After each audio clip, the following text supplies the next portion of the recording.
Joel 16, yun ang unang pagbasa.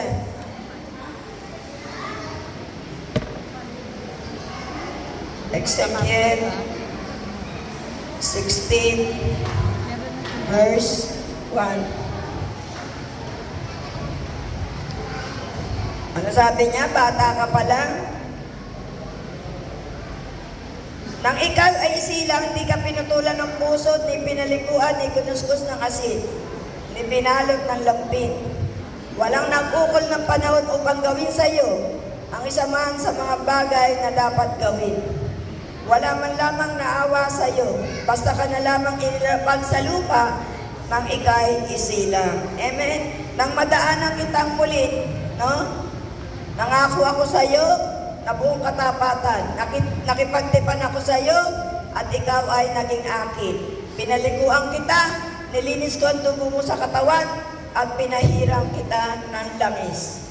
Ngunit naging palalo ka dahil sa iyong kagandahan, kaya't naumaling ka sa kahalayan at ang sarili mo ay ipinaangkin sa lahat ng makita mo. Ang salita ng Diyos! Yan ang unang pagbasa. Kaya nga yung Ebanghelyo, pakikiapid. Amen! No? Kahit mali, pag masaya ka, pag gusto mo, gagawin mo. Amen? Naghahanap ka ng katotohanan, kung saan ka naghahanap, pupunta ka ng ibang reliyon, makikinig ka, yung reliyon mo, hindi mo pinag-aralan, hindi mo pinagsigapang pakinggan. Puro nakikinig ka sa iba. Amen? Nagsisimba ka, hindi mo pinakikinggan ang salita ng Diyos at hindi ka nagbabasa ng Biblia. Kaya pag naaralan ka ng ibang relihiyon, akala mo sila ang tama. Hindi naman nila lahat binabasa yan. Kung alin lang yung pabor sa kanila, yun ang babasahin nila.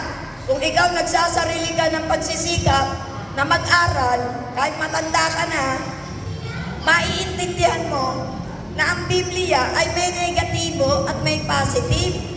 Lahat yan nandyan. Lahat ng tatanungin mo, sasagutin ka niya. Amen? Yung pabor lang sa kanila, ang kinukuha nila para maniwala ka. Halimbawa, sabi nila, sumasamba kayo sa bato, sumasamba kayo sa imahe. Bakit? Sinamba mo ba yan? Ewan ko kayo kung sinamba nyo yan. Ang sinasamba natin ay yung may-ari ng larawan, si Jesus. Amen? Hindi yung nakapako sa krus. Hindi yung larawan na nakapako sa krus. Kung kayo sinamba nyo yung larawan, maliho kayo. Amen? Kailangan tama yung mindset nyo. No? Nagbubuhat ka, di ba? Di ba? Pag prosesyon, binubuhat natin ang mahal na Birheng Maria. Ano sabi? Binubuhat nyo. Wala kang, may paa nga, hindi makalakad eh. May kamay, hindi makagalaw. May mata, hindi makakita. Paa, hindi makalakad. Kailangan namin buhatin para dalhin sa simbahan. Amen? Amen. Kung may paa ba yan, Maria, pumunta ka na sa prosesyon. Lumakad ka na papunta sa simbahan. Amen? Kaya nga binubuhat, may paa, hindi makalakad. Ba't hindi nyo masyadong lawakin ang inyong pag-iisip? Para sabihin, ano tayo, tanga? Walang alam, mga Katoliko, tanga? Hindi ho tayo tanga.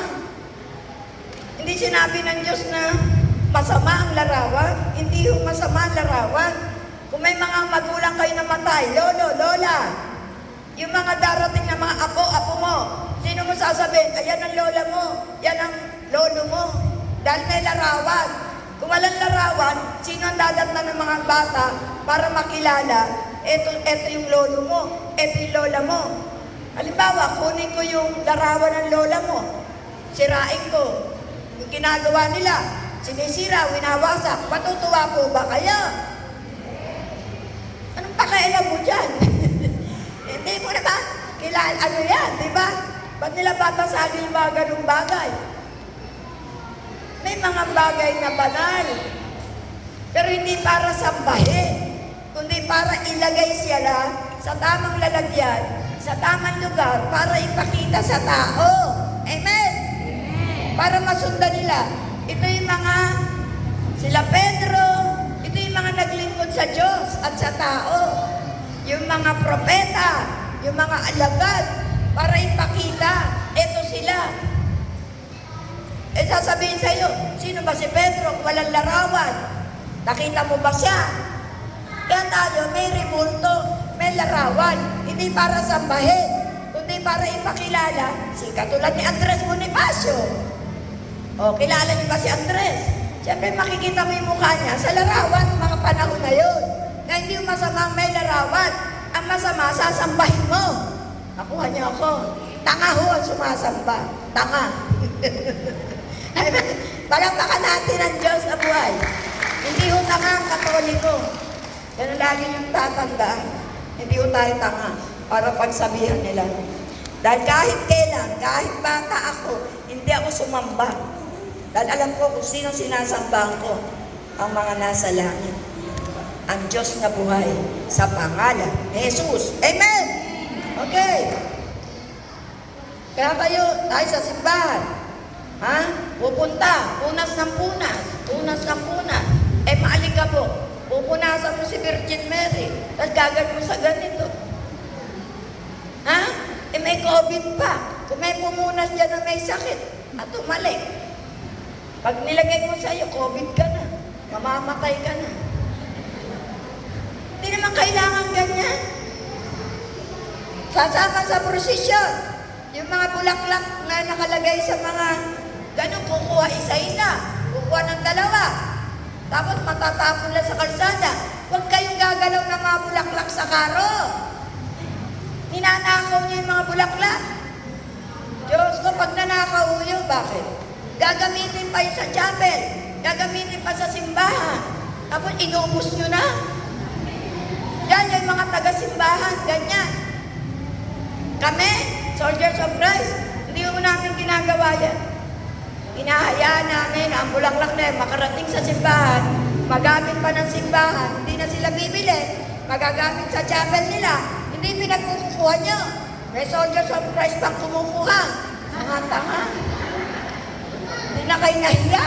Hindi kayo makabili ng 20 pesos na sampagitan para ilagay nyo sa inyo. Kukuha pa kayo doon. Lahat kayo kumukuha, no? Nakatawa kayo. Naku, pag nanakaw yun, kinukuha nyo, hindi nyo binili. Hindi, totoo yun, matuto kayo. Nakita nila, hayaan mo sila magkuha na magkuha na. Ako pinagsasabihan ko, ba't yung kinukuha yan? Hindi mo masasawa bahala sila. Pero kayo, huwag nyong gagawin. Kahit walang bulaklak yung altar nyo, hindi bale. Ninakaw nyo dun sa karo para maglaro lang ng bulaklak. Pag nanakaw yun, kasalanan yun, hindi nyo binili. Diba? Hindi naman binigay sa inyo. Nagagalit na nga yung may-ari ng karo. Pero dahil sa dami na nagkuha, hindi na sila makakibo. Marami ko nakita niyan pag ako'y sumasama sa prosesyon ng araw. Naaawa ako doon sa mga tao para mga gahamon sa bulaklak. Nag-uunahan pa doon sa alin yung maganda. Ang pangit ko kayong tignan. Kaya pinagtatawanan tayo ng ibang relihiyon. Sirang-sira ang Katoliko sa mata ng iba. Sana tayo maging buhay na halimbawa ng tamang pamamaraan, ng tamang pagsamba, at tamang paglilingkod sa gawain ng Diyos na buhay, kahit sa simbahan man lang. Amen? Okay. Di pa ako nagtatapik.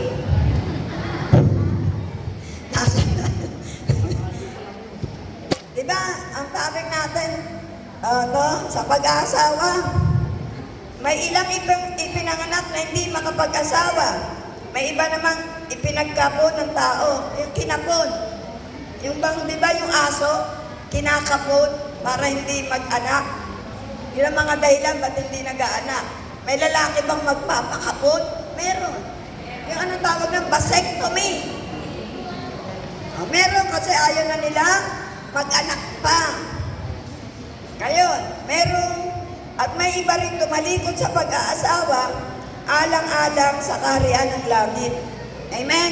Ibig sabihin, tatlong bagay, bakit hindi nag-aasawa? Ang una, dahil sa likas na katutubong likas. Halimbawa, tomboy. Halimbawa, bakla. Mag-aasawa ba yung bakla sa bakla? Ay, mag-aanak ba yun? Yung tomboy sa babae, hindi mag-aanak. Kaya hindi sila magkakaanak, kahit magsama pa sila. Ang ikalawa, yung una kasi katutubong, likas na katutubo ng tao. O kaya yung nga, kinakapon, para hindi manganak. Yung mga yuneko ng araw, kapon ho yun. Pag naglilingkod sila sa kanilang hari, hindi sila pinaaanak, kinakapon, para hindi sila magkaanak, hindi sila dumami. At yung panghuli, yung mga pare, madre, yun ang dahilan ba't hindi sila nag-aasawa. Alang-alang sa paglilingkod sa Diyos. Kaya nasa Biblia ho yun. Tapos sasabihin ng iba, yung sinasabing ang mga pari daw, hindi pinag-aasawa, kasalanan daw yun. Hindi po, ayan o, nasa Biblia. Malinaw. Bakit yung mga pare, yung mga madre, ba't hindi nag-aasawa? Sila'y nakatalagang maglingkod sa Diyos. Naintindihan nyo? Kaya sinasabi ng ibang relihiyon, mali po. Yung nagbabawal daw na yung mga pare na walang asawa, hindi daw tama yun. Sabi daw ng Bible. Pero ayan o, patunay yun. Kaya sila, nag-aasawa sila kahit yung mga iglipay, yung mga orthodox, mga pare ho yan, nag-aasawa sila dahil gusto nila, kahit na alam nilang mali. Amen? Tama ho tayo. Tama yung mga pare na nagtitiis, yung mga madre, hindi nag-aasawa. Dahil, nakita niyo yung pagbasa, para ang may iba'y tumalikod sa pag-aasawa, alang-alang sa kaharian ng langit. Nakuha niya? Kaya pag kayo naniniwala agad sa ibang relihiyon, mag-aral kayo sa sarili nyo, paraan. Hanapin nyo yung katotohanan. Okay. Di pag-aasawa? Mateo 19. Mateo 19 verse 10 to 12. 10 to 12. Sinabi naman ng mga alagad, kung ganyan po ang kalagayan ng lalaki sa kanyang asawa, mabuti pang huwag na siyang mag-asawa. Sumagot si Jesus, hindi lahat ay kayang tumanggap ng araw na ito, kundi sila lamang na pinagkalooban ng Diyos. Sapagkat may iba't ibang dahilan kung bakit may mga lalaking hindi makapag-asawa. Ang ilan ay dahil sa kanilang katutubong kalagayan. Ang iba na may dahil na may naging ganon dahil sa kagagawa ng ibang tao. Mayroon namang hindi nag-aasawa alang-alang sa kaharian ng langit. Dapat itong gawin ng taong nakakaunawa sa katuroang ito. Ang salita ng Diyos.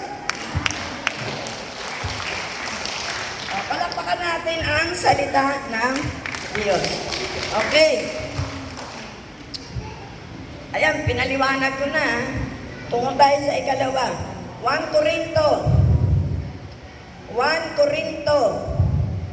7, 32 to 34. 32 to 34. Nais kong mailayo kayo sa mga alalahanin sa buhay. Ang pinagkakaabalahan ng lalaking walang asawa ay ang mga gawaing ukol sa Panginoon, kung paano niya mabibigyan ng kaluguran ang Panginoon. Ngunit, ang pinagkakaabalahan ng lalaking may asawa ay ang mga bagay ng sanlibutan ito, kung paano niya mabibigyan ng kaluguran ang kanyang asawa. Dahil dito, hati ang kanyang malasakit. Gayon din naman, ang pinagkakaabalahan ng isang babaeng walang asawa o ng isang dalaga ay ang mga bagay ukol sa Panginoon, sapagkat nais niyang maitalagang lubusan ang sarili para sa paglilingkod sa Panginoon. Subalit, ang iniintindi ng babaeng may asawa ay ang mga bagay ng sanlibutan ito, kung paano niya mabibigyang kaluguran ang kanyang asawa.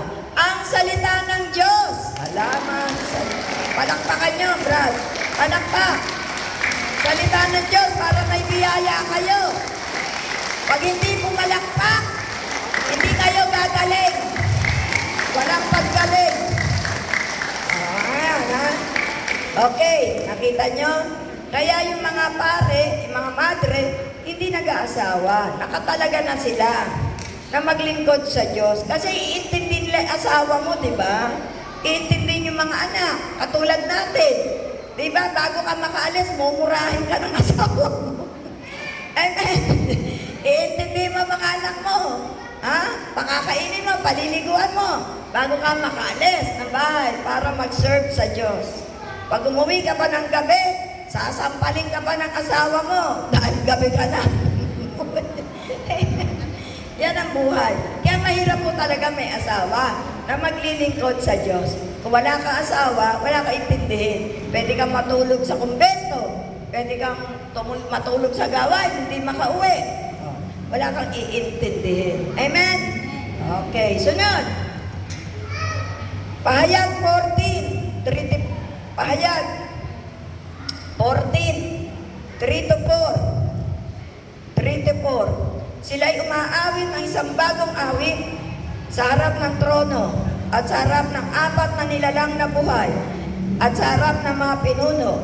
Walang makaunawa sa awit na yon, kundi ang 144,000 na tinubos mula sa sanlibutan. Ito ang mga lalaking nananatiling malinis at hindi nagkaroon ng anumang kaugnayan sa mga babae. Sumusunod sila sa kordero saan man siya magpunta.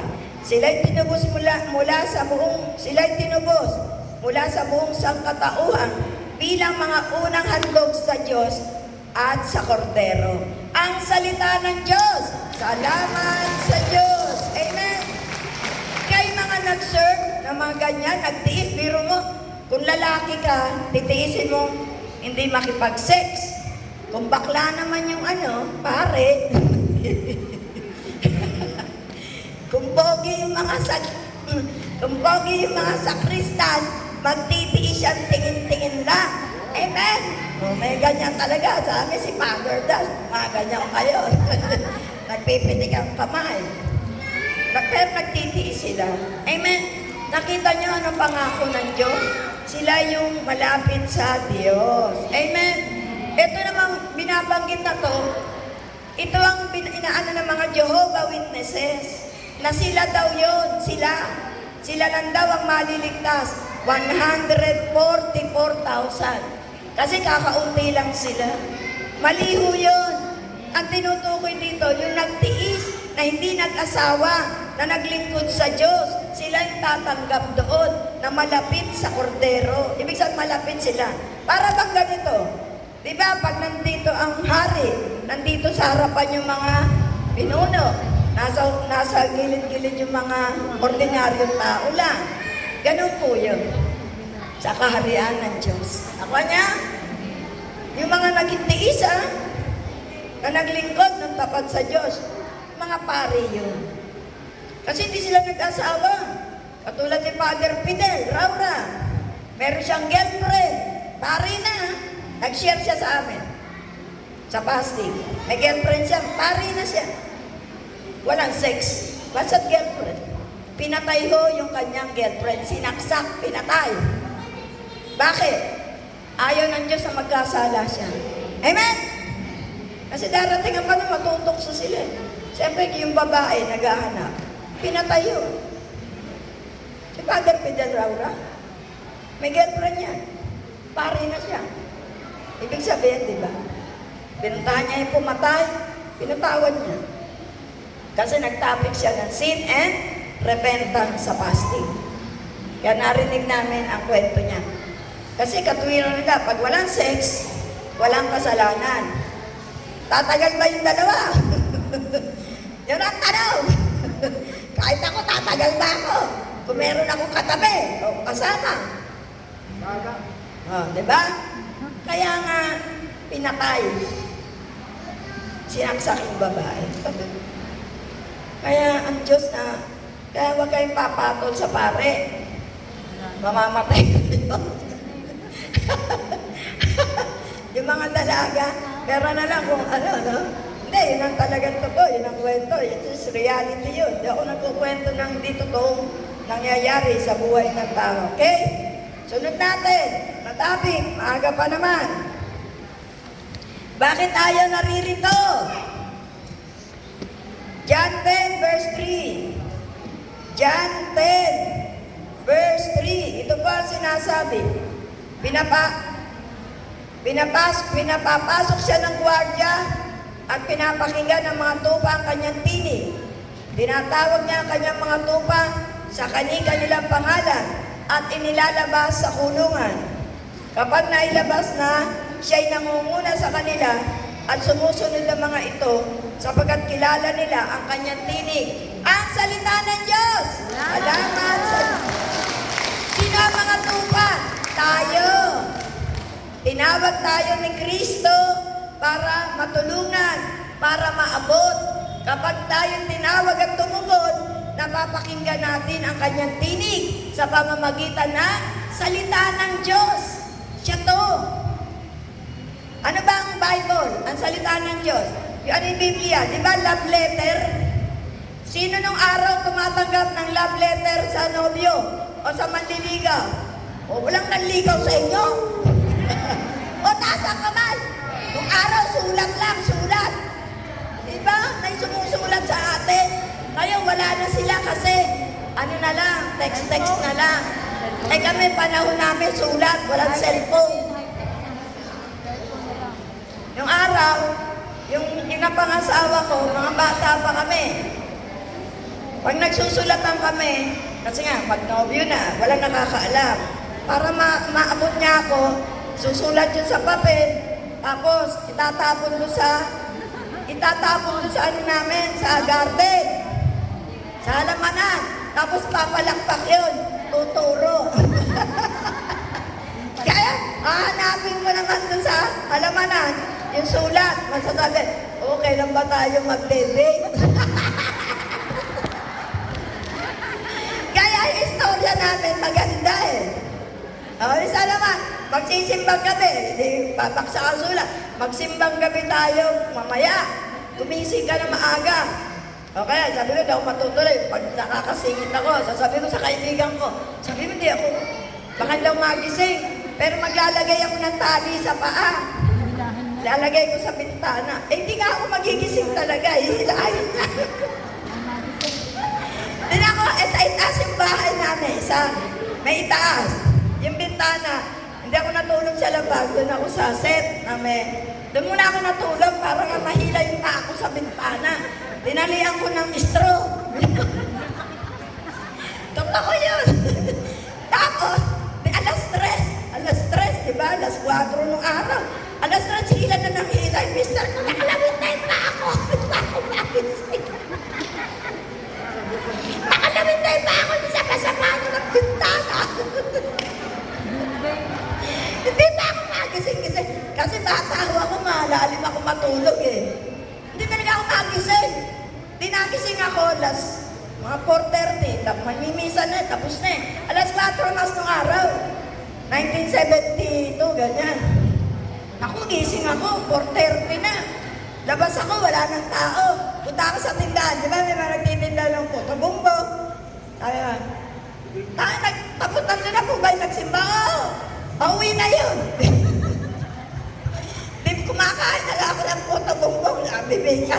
Dumarating yung mister ko. Boyfriend ko pa gagalit. Lawit na yung ako.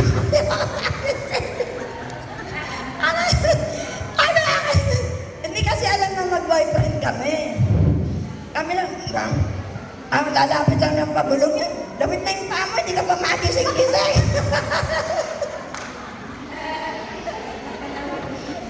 Kasi nakikita na sa pasamano eh. Ay, naku. Kaya siguro ako maiwan-iwan ang asawa ko. Matagal yung naging ano namin. Yung magdobyo, marami kaming pinagdaanan. Patago kasi.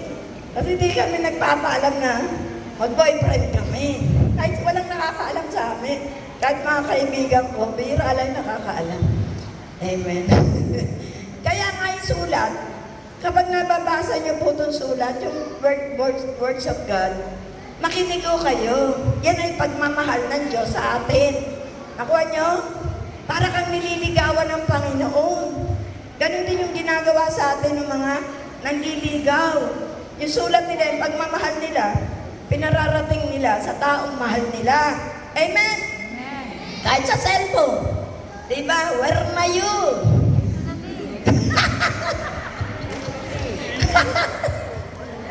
Hindi mo na nakabutan yun. Where na you? Ano sagot? Ano ba? Dito na, mi.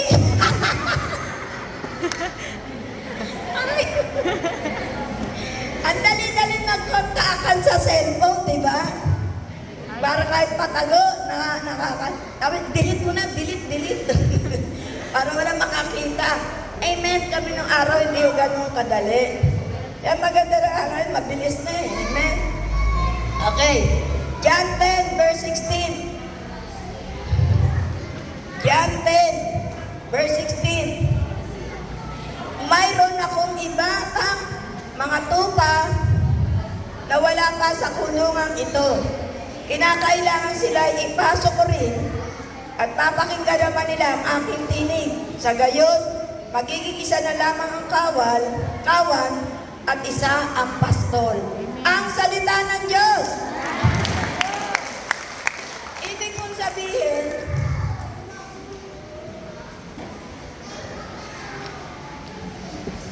magkakaiba man tayo ng reliyon, tandaan nyo lahat may kaligtasan. Amen? Ganyan ang Diyos. Ibig sabihin, kung saan ka namulat, nang isilang ka, katoliko ka na. Huwag ka nang maghanap pa ng iba. Kasi lahat may kaligtasan.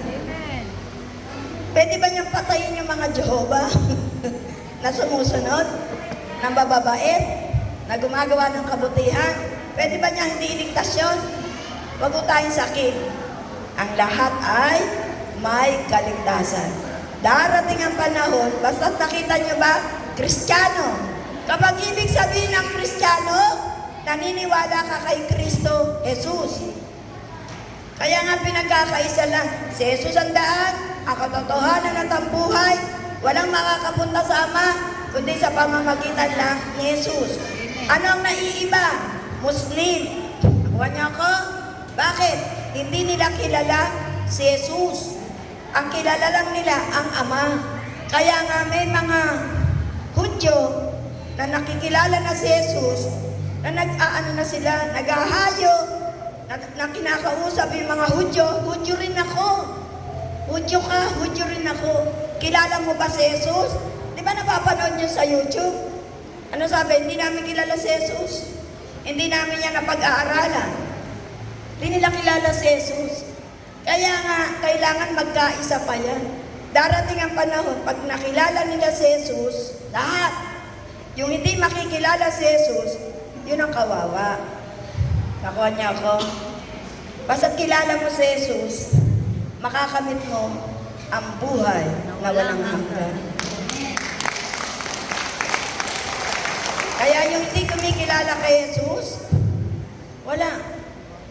Kaya nga hanggang maaga, yun ang binubuo ng Diyos, ng ating Panginoon. Okay. John 10 ulit, verse 9. John 10, verse 9. Ako nga ang pintuan. Ang sino man pumapasok sa pamamagitan ko'y maliligtas. Papasok siya at lalabas at makakatagpo ng pastulan. Sino ba yung pintuan? Si Jesus. Amen? Palampakan natin ang Diyos ng buhay. Okay. Ano to? John 15, verse 13. John 15, verse 13. 13. Walang pag-ibig na hihigit pa kaysa pag-ibig ng isang taong nag-aalay ng kanyang buhay para sa kanyang mga kaibigan. Ang salita ng Diyos. Sino nag-alay ng buhay? Diba si Jesus? Para sa atin, bilang kaibigan niya. Inalay niya ang kanyang buhay para sa lahat. Amen? Ikaw ba? Sister Erna? Iaalay mo buhay mo ba? Diba may nalulunod? Hindi ka rin marunong lumangoy. Gusto mo iligtas? Tatalong ka ba? Pamiligtas siya. Hindi. Kasi parehas ka rin mamamatay. Amen. Iba ko yung mag-aalay ka ng buhay para sa iba. Mahirap gawin yun. Pero siguro yung instinct mo na marunong kang lumangoy, di ba may ganon? Kahit delikado yung tubig, tatalong ka para iligtas mo siya. Minsan, parehas silang namamatay. Di ba? Katulad yung nangyari sa basketballista. Baka yung ang isa doon marunong lumangoy eh. Kasi taga Davao ba? Marunong siya lumangoy. Yung taga-Indian ba yun? Siguro hindi marunong lumangoy. Eh ililigtas niya, parehas silang nalunod. Hindi natin alam ko. Pero yun ang ano ng iba. Yun ang ano nila. Kasi marunong lumangoy yung bata eh. Okay. Galatia 5 verse 13. Galatia 5 verse 13. Ito po ang sinasabi, mga kapatid, tinawag kayo upang maging malaya. Ngunit, huwag naman ninyong gamitin ang inyong kalayaan upang masunod ang hilig ng laman, kundi maglingkod kayo sa isa't isa sa diwa ng pag-ibig. Ang salita ng Diyos. Salamat sa Diyos. Amen? Ibig sabihin, maglingkod tayo sa isa't isa dahil sa pag-ibig. Amen? Hindi dahil sa, hindi ako pwede utusan nyo. Malaya ka, pero sumusunod tayo dahil sa pag-ibig. Nakuha niyo ako, mayaman ka, nandito ka. Sumusunod tayo, nauutusan tayo dahil sa pag-ibig para sa Diyos. Amen? Nakukuha niyo? Okay. Hope 33. Hope 33 verse 19. Hope 33 verse 19. Ito po ang sinasabi. Pinadadala niya ang tao ng iba't ibang sakit upang sa pamamagitan ng kirot, ang tao'y maituwid. Ang salita ng Diyos. Ano sabi ng Diyos? Yung sakit, pinahintulot niya lang.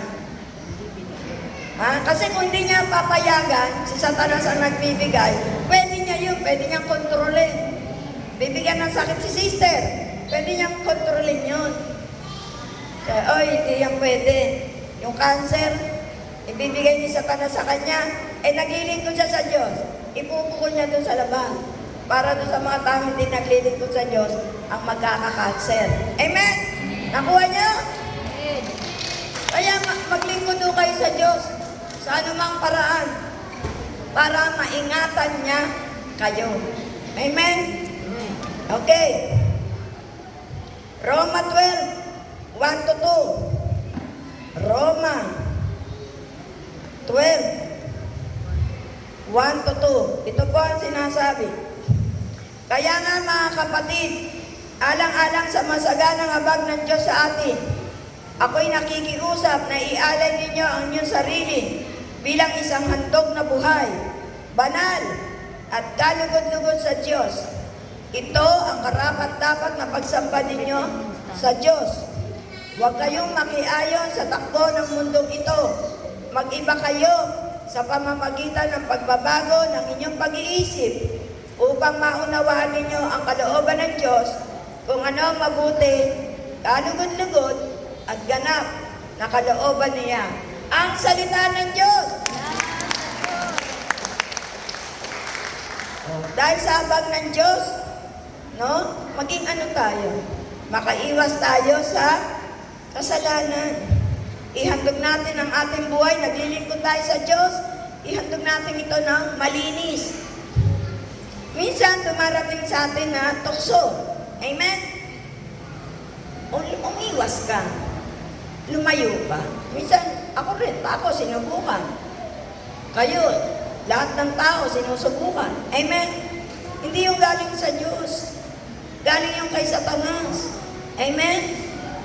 Diba? Pag ang buhay mo magulo,